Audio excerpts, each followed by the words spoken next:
Suryapet September 8 రానున్న ZPTC, MPTC ఎన్నికల దృష్ట్యా ముసాయిదా ఓటరు జాబితా, పోలింగ్ కేంద్రాలపై ఏవైనా అభ్యంతరాలు ఉంటే వెంటనే తెలియజేయాలని జిల్లా కలెక్టర్ తేజస్ నంద్లాల్ పవార్ రాజకీయ పార్టీ ప్రతినిధులను కోరారు.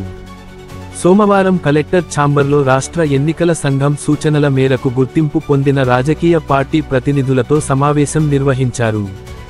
ఈ సందర్భంగా కలెక్టర్ మాట్లాడుతూ సెప్టెంబర్ 6న జిల్లా పరిషత్, మండల పరిషత్ ప్రాదేశిక నియోజకవర్గాలకు సంబంధించిన ముసాయిదా ఓటరు జాబితా, పోలింగ్ కేంద్రాల జాబితాను ప్రాదేశిక నియోజకవర్గాల వారీగా ప్రచురించామని తెలిపారు.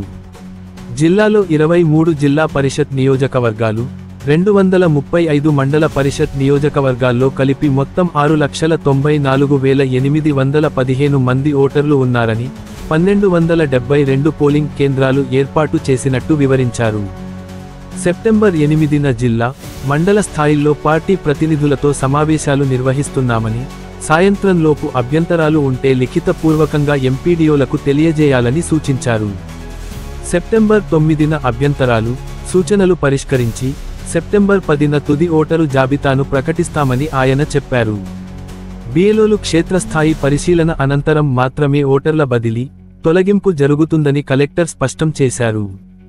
మరణించిన ఓటర్ల పేర్ల తొలగింపునకు మరణ ధృవీకరణ పత్రం, కుటుంబ సభ్యుల సమ్మతి అవసరమని, ఫారం -7 ద్వారా ఇది పూర్తి చేస్తామని తెలిపారు.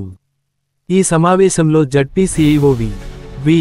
Apparao, DPO Yadagiri, ZP deputy CEO Shirisha, DLPO Narayanareddy, Congress party నుండి రాజేశ్వరరావు, బీజేపీ నుండి నరసింహ, హబీబ్, సిపిఎం నుండి గోపి, బీఆర్ఎస్ నాయకులు భిక్షం, వెంకటేశ్వర్లు, వెంకటరెడ్డి, సత్యనారాయణ, సిపిఐ నుండి వెంకటేశ్వర్లు, బూర వెంకటేశ్వర్లు, వైఎస్ఆర్సీపీ నుండి Ramesh, CPI ML, new democracy నుండి డేవిడ్ కుమార్, సైదులు, ప్రజావాణి నుండి చంద్రశేఖర్తో పాటు అధికారులు, సిబ్బంది పాల్గొన్నారు.